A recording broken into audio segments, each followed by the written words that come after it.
Hi, I'm Leo Flanagan from the Center for Resilience. I want to talk to you about a concern that many of the leaders we're talking about have voiced to us. And that concern is, where do I focus amidst all the things that are challenging me?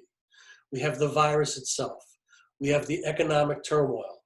We have the fact that I've moved my operations to many at-home situations, and I'm now trying to restart them.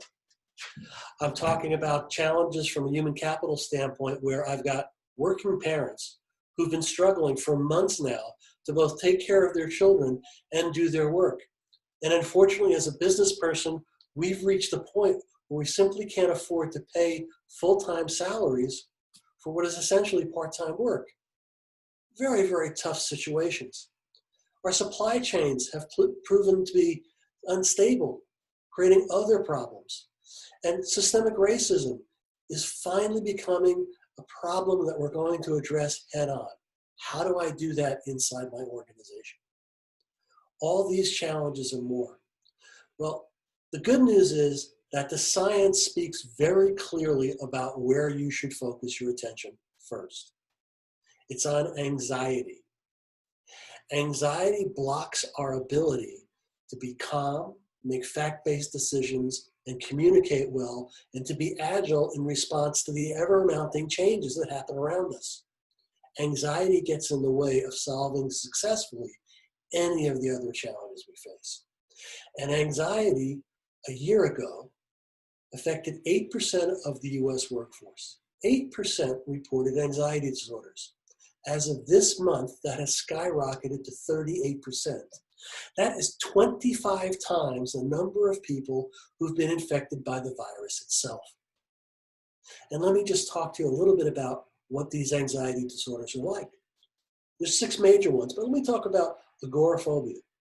Agoraphobia is the fear of at least 2 of the following: using public transportation, standing in lines, being in crowds, being outside your home alone, being in open spaces, being in enclosed spaces.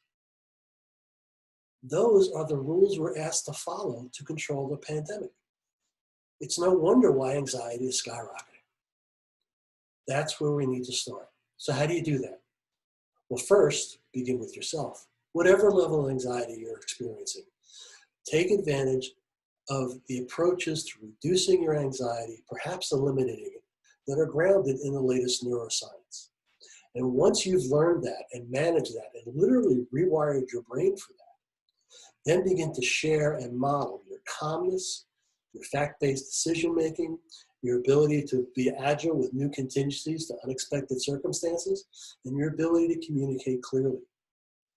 Emotions are contagious, even across technology platforms. Now, that's one of the reasons anxiety is so pervasive in our society right now, in our workforce. But it works both ways. If you come across as calm and confident and making good fact-based decisions, you can counter some of the anxiety in your organization. Which brings us to the next step. The next step is to bring on board all your leaders.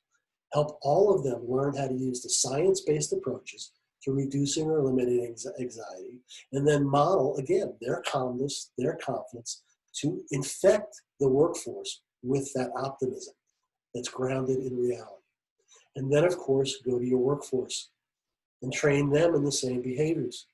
Start with your customer-facing people first. Remember, emotions are infectious. If you have an employee who is reaching out to a customer, serving them in a retail outlet, talking to them over Zoom, whatever the channel may be, if your person is anxious, that customer may feel anxious. And they will attribute that anxiety to your employee, to your product and service offering, and to your brand. Customer-focused people get trained first. And finally, encourage your people to take home, if you will, to their loved ones, all of the anxiety management techniques based on science that they've learned, so that they can reduce the anxiety surrounding them.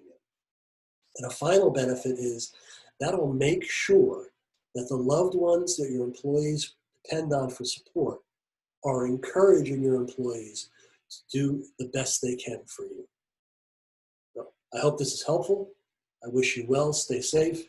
If there's anything at all we at the center can do to help you at these challenging times, please don't hesitate to reach out to me directly.